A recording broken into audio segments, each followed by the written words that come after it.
On repart. Donc, vous avez des bonnes résolutions, pas des trucs personnels. Je vais vous laisser vivre tranquille.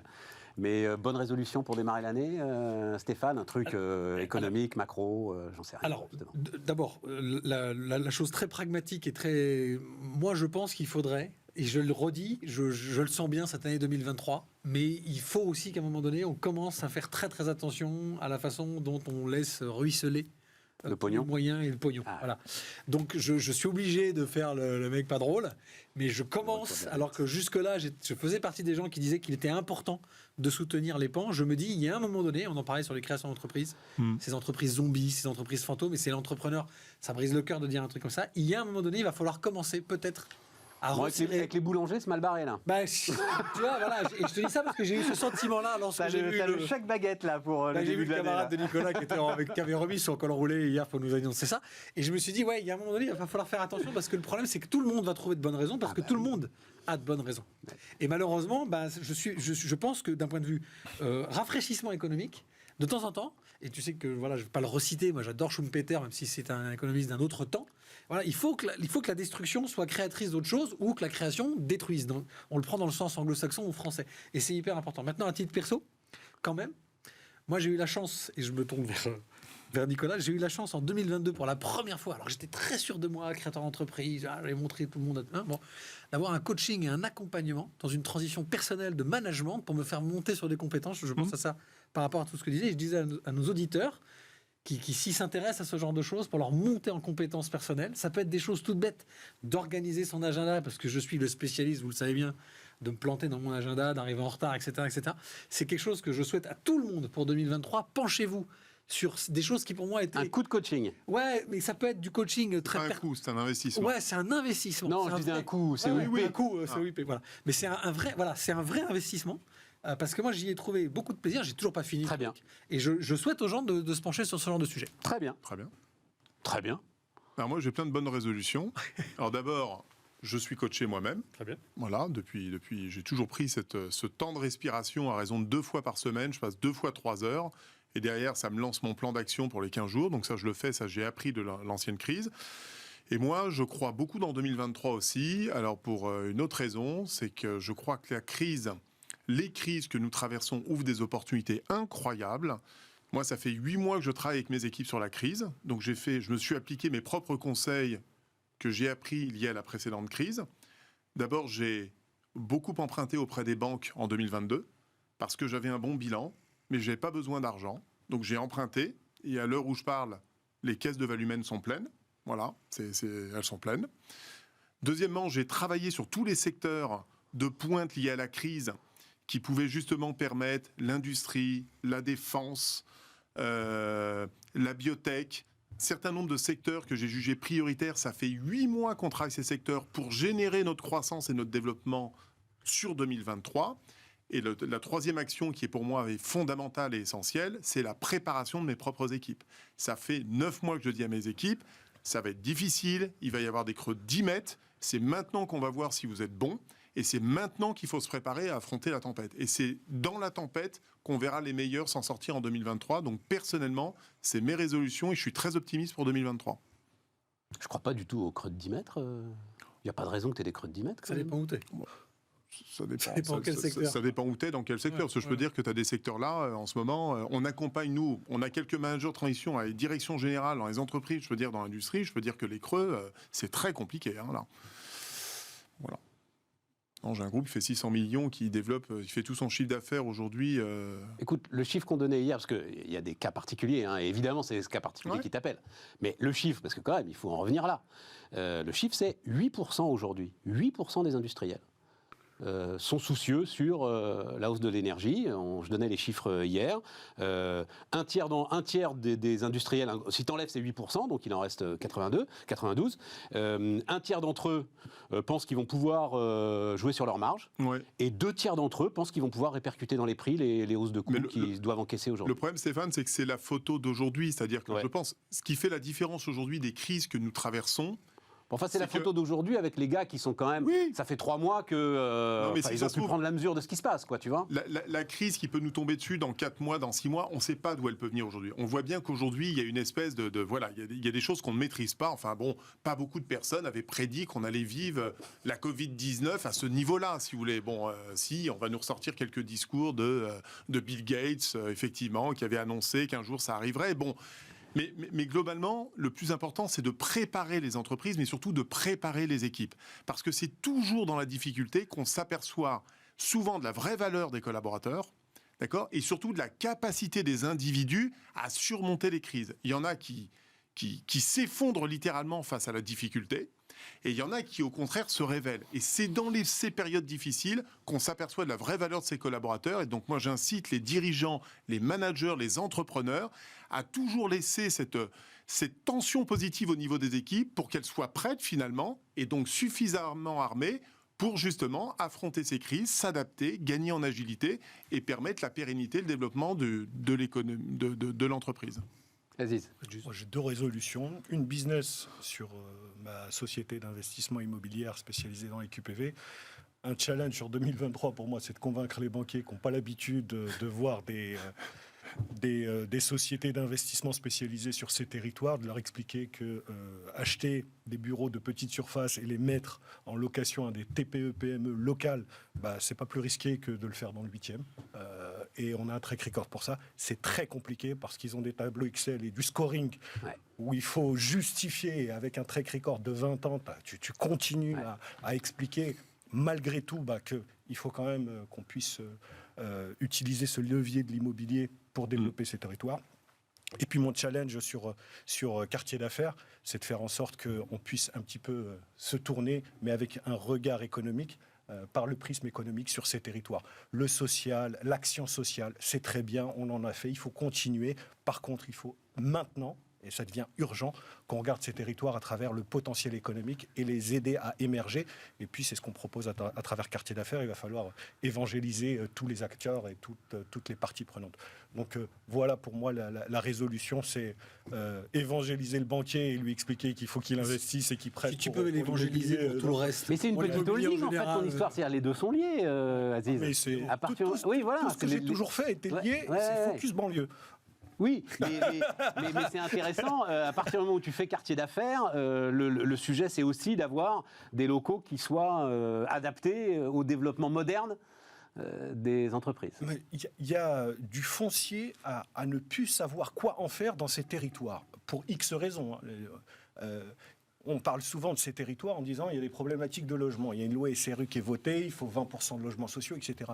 Je n'ai jamais entendu un homme politique dire il faut 20% de cette zone réservée à de l'activité économique, 20% de cette zone réservée à des bureaux, 20% de cette zone réservée à des hangars, de la logistique, etc. Donc il faut inverser le truc. Oui, il faut tout ça. Bien sûr qu'il faut loger les gens. Bien sûr qu'il faut du transport. Bien sûr qu'il faut de l'éducation et de la santé. Mais il faut aussi des boîtes, des gens qui viennent s'implanter, qui s'implantent, qui développent leur business, qui payent de la recette fiscale pour pouvoir financer tout ce réseau et cette couverture sociale. Bref, il faut des gens qui soient à la production pour qu'on puisse aider ceux qui en ont besoin. Et pourquoi passer que par les banques, Aziz ?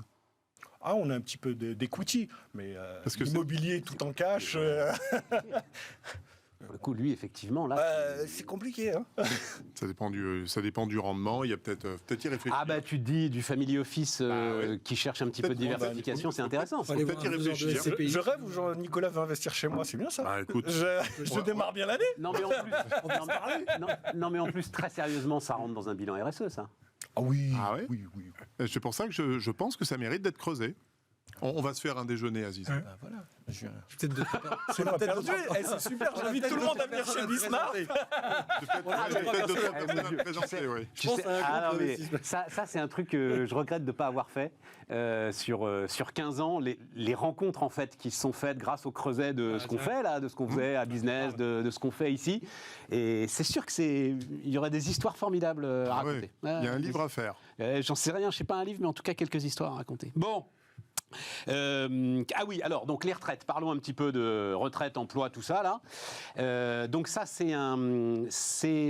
Bertrand Martineau qui est avec nous lundi, qui m'avait parlé de ce sondage, et donc il me l'a envoyé, et vous allez le voir.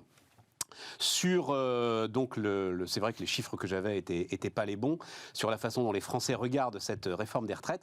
C'est assez désespérant en fait. Donc c'est en fait un sondage régulièrement fait par ELAB pour l'Institut Montaigne. Enfin désespérant, oui, j'assume désespérant. En fait, plus on en parle et moins les Français sont convaincus de la nécessité de relever l'âge légal. Bah, oui. Voilà.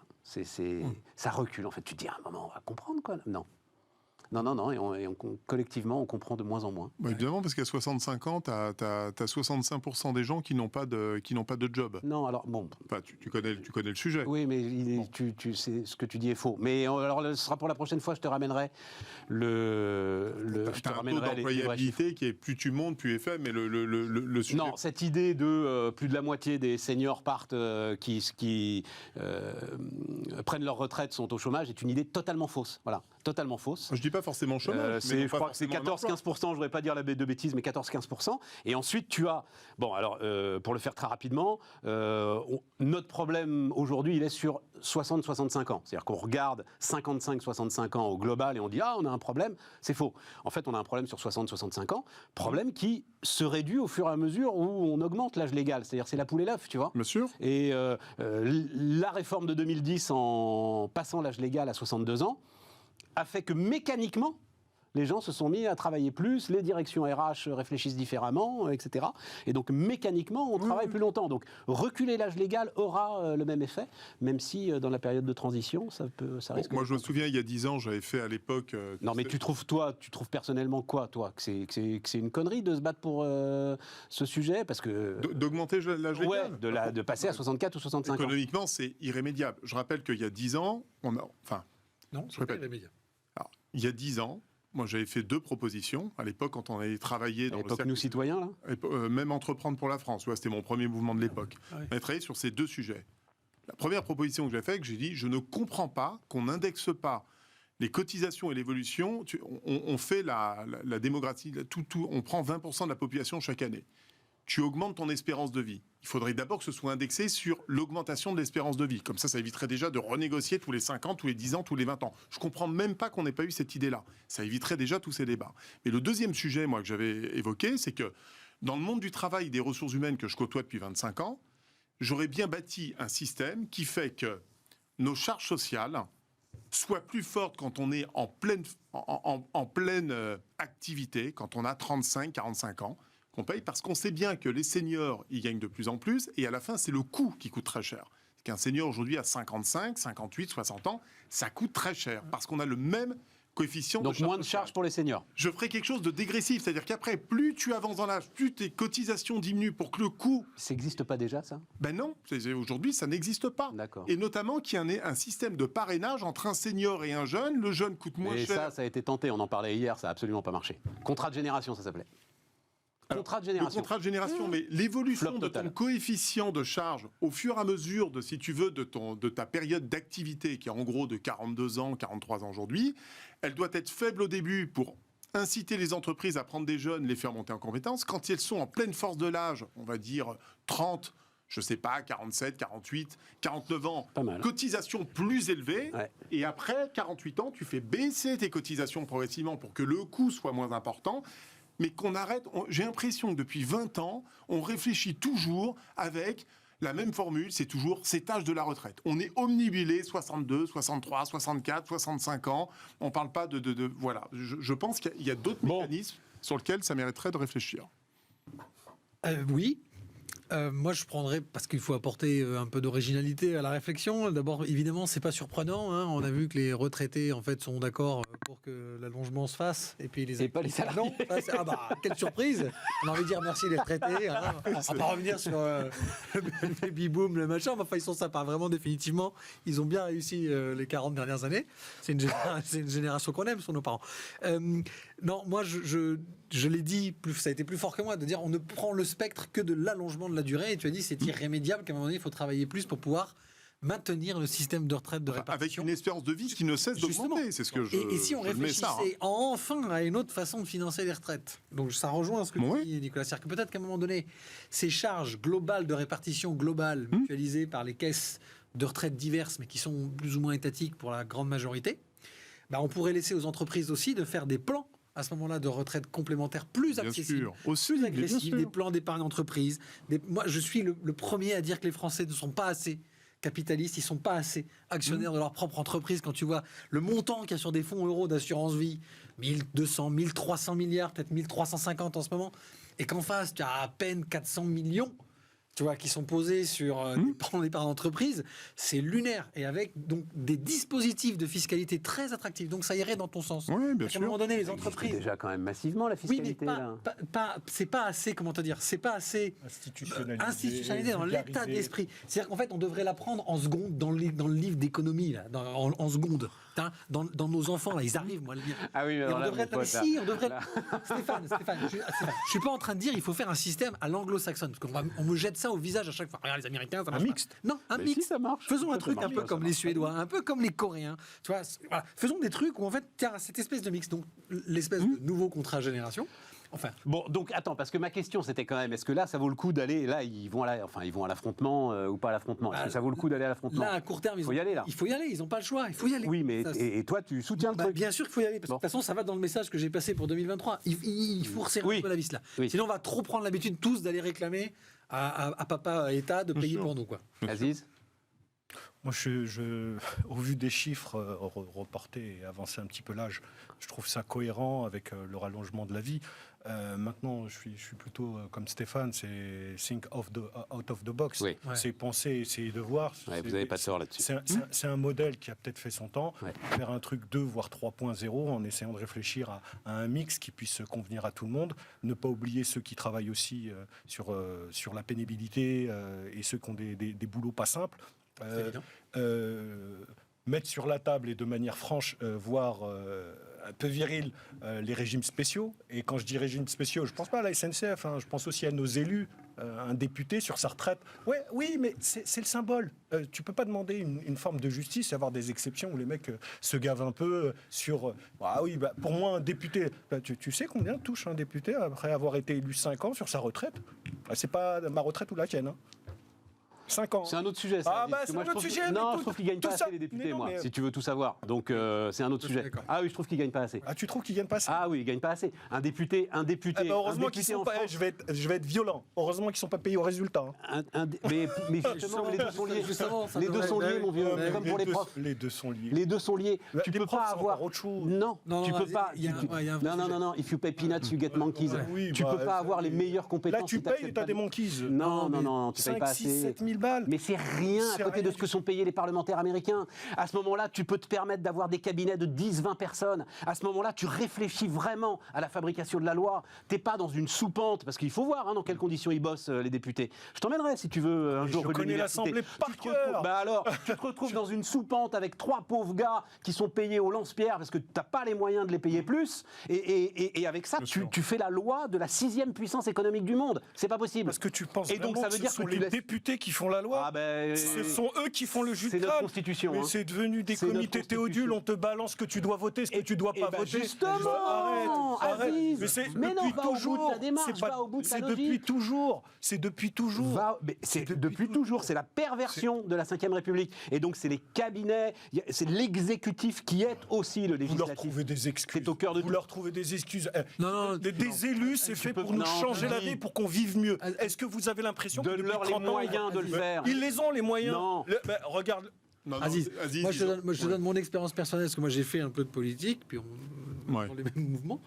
Moi j'ai vécu ça de l'intérieur dans le sud-ouest, avec un leader de grande qualité à l'époque, où tu avais les meilleurs, au bout d'un moment, ils s'épuisent et ils s'en vont. Parce qu'en fait, ils sont mal payés, ils n'ont pas de moyens, ils courent partout, ils portent des projets de loi, on leur jette au fil. Ils n'ont que des attachés parlementaires sous-payés stagiaires qui leur rédigent en effet des trucs Oui. qui sont là et Ils sont pourris. et en fait, les mecs ont plus envie, ils font un mandat, 2 mandats. C'est- Et après, ils se tirent, ils vont dans une banque, ils vont dans un truc. Tout n'est pas et une ils se question de posent. moyens Non, financiers. c'est- non.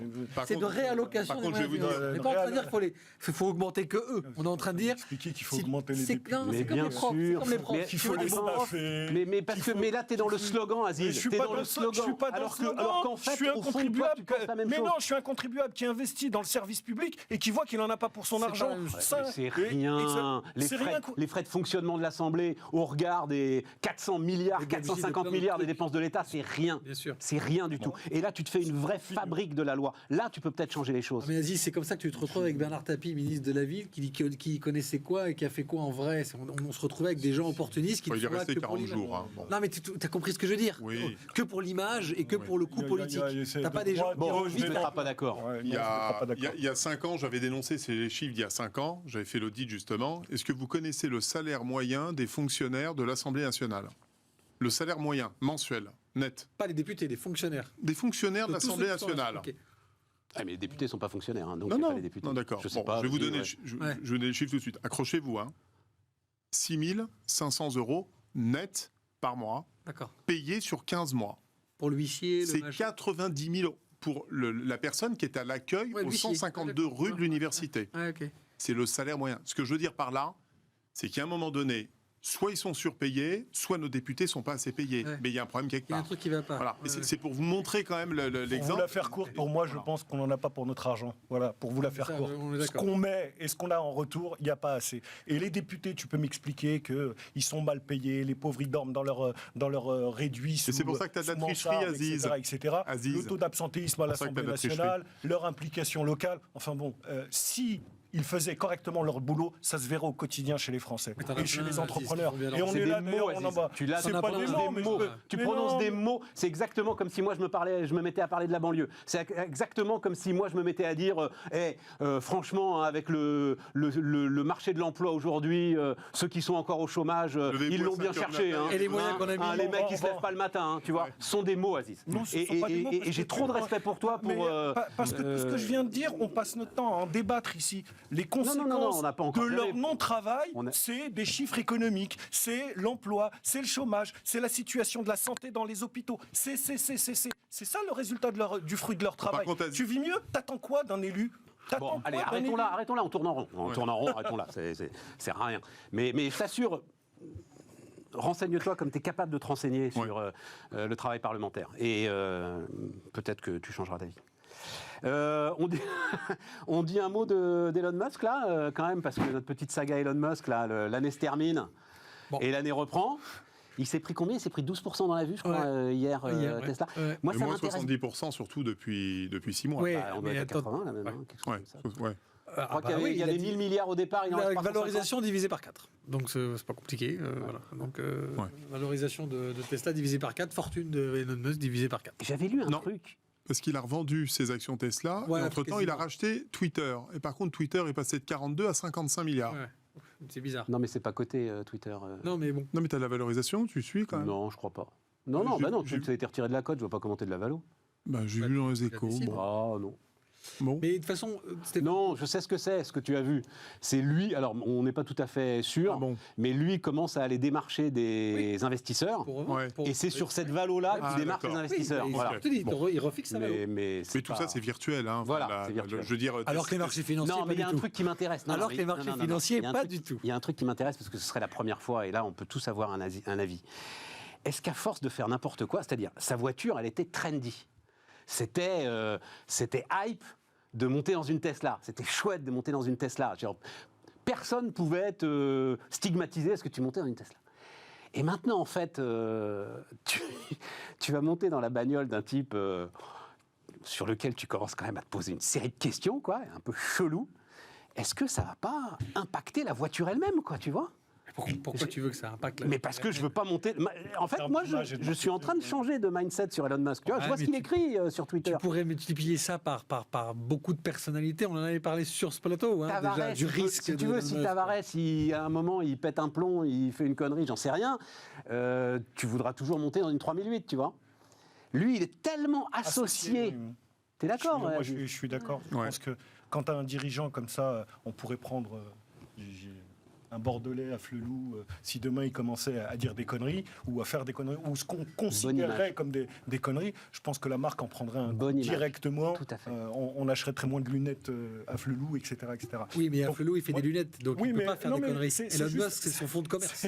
Je pense c'est juste je fais une comparaison, elle vaut ce qu'elle vaut, mais je me dis, comme toi, c'est que le fondateur et son produit sont tellement liés en termes d'image que quand il fait quelque chose, ça a un impact. Mais c'est le cas de tous. Attendez, Steve Jobs est mort et Apple s'en est sorti alors qu'il avait été viré, qu'il était revenu. Enfin, Elon Musk, moi, personnellement, je ne le connais pas et on était sur ce plateau avec ton ancien camarade de Nous Citoyens qu'il avait rencontré physiquement et qui avait eu un entretien avec cette personnalité qui déjà est très peur. Enfin, c'est un garçon qui est pas normal. Enfin, qui vit sur une autre planète, on va le dire comme ça. Et il le sait, il le pense déjà, parce que lui, il se projette. Donc il est inquiétant. Mais je veux dire, si tu prends Zuckerberg, il est inquiétant. Bill Gates, qui boit 872 coca par jour et qui va marcher dans les bois, il est inquiétant. Ouais, mais j'en sais rien, il me le raconte pas à longueur de journée. L'autre là, il me le raconte à longueur de journée, l'ensemble de ses dérives, de ses obsessions. Les autres, c'était 80, 90, 2000. Bezos, 2010, avec Zuckerberg. Lui, tu veux dire c'est la nouvelle génération là. Lui, il achète Twitter. Pourquoi ? Il achète Twitter pour faire son business.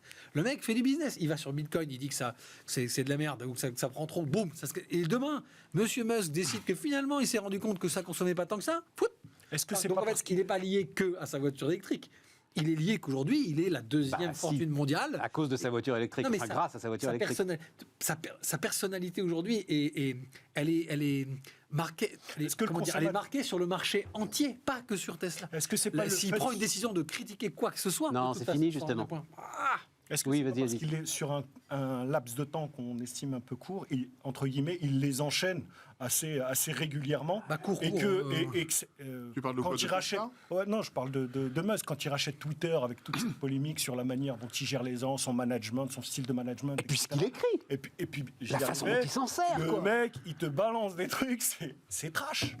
Moi, j'ai émis un doute sur l'histoire des crypto-monnaies, où à un moment donné, en l'espace de 6 semaines, les doubles prises de parole d'Elon Musk ont fait qu'il y aurait pu avoir un délit d'initié absolument monstrueux. Comme c'est dérégulé, décentralisé, qu'il n'y a personne qui a pu remarquer, on ne sait pas. Voilà. Est-ce qu'il a un intérêt, étant donné qu'il est déjà milliardaire, en centaines de milliards, on ne voit pas l'intérêt. Mais comme il a trouvé un numéro 2, là, visiblement, pour Tesla. Donc, il doit être un peu, après Stéphane, pour être un peu sujet du truc. Attends, j'avais noté son nom quelque part. Il y a beaucoup de boîtes où, à un moment donné, les créateurs fondateurs ont été trop collés.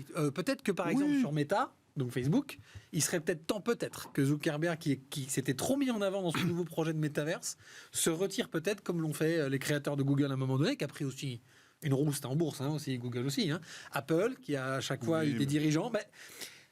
C'est des tycoons américains, c'est des grands milliardaires qui sont à la fois fondateurs, génies. Je suis pas là. Il faudra suivre les ventes de Tesla dans les prochains mois, voir si. Et justement, le problème, il n'en demeure pas moins qu'il est quand même. C'est pour ça qu'il a pris un gadin la nuit dernière.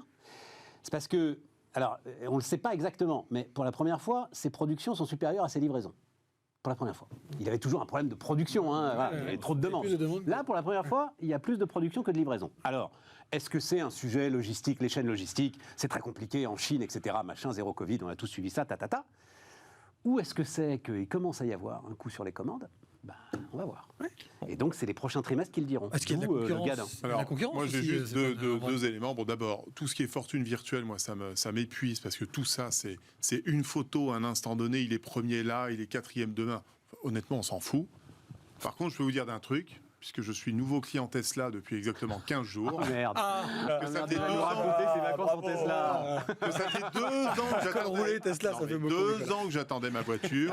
Et je vais vous dire une chose. Sa voiture est géniale, évidemment, comme tout le monde le dit. Et j'ai compris le succès de Tesla maintenant, c'est qu'en fait le gars, il a construit le soft et ensuite il a rajouté 4 roues et une carrosserie. Il n'a pas construit une voiture, il a construit un jouet. Tu l'avais compris avant de monter dedans quand même, parce qu'il y a un moment qu'on le raconte. Putain, non mais là, ce qui vient de sortir, c'est exceptionnel. Franchement, c'est exceptionnel. Bon, super. Il a fait pour Tesla. Non mais il a fait comme Steve Jobs avec le téléphone, c'est-à-dire qu'il a créé un outil d'entertainment avant. Ouais les gars, c'est l'iPhone en fait. Oui, non mais c'est ça. Un iPhone on the wheel, ça fait 5 ans qu'on le dit. Non, mais je veux dire, il a le même risque de se retrouver face à un Samsung avec même Renault, Toyota, ces grands constructeurs qui s'améliorent, mais même Mercedes, BMW sur l'électrique commencent à arriver très fort aussi. Donc ils ont compris maintenant qu'il fallait faire un jouet. Il s'appelle Tom Zhu, le nouveau numéro 2. Le gars a quand même un sacré parcours. Hein. Né en Chine, études aux États-Unis, passeport néo-zélandais. Ouais. Bah, un peu comme Elon Typiquement Musk. pour hein. Elon Musk. Pas mal. Hein. Ouais. Elon Pas un Musk est né copain en d'Elon Afrique du Musk. Sud, Parfait, voilà. nationalité Typiquement. américaine, Et mère, il a, pareil, il a hein. beaucoup travaillé au Canada aussi. Ouais, tout à fait. Non, il est peut-être temps qu'il ait quelqu'un qui le temporise un peu.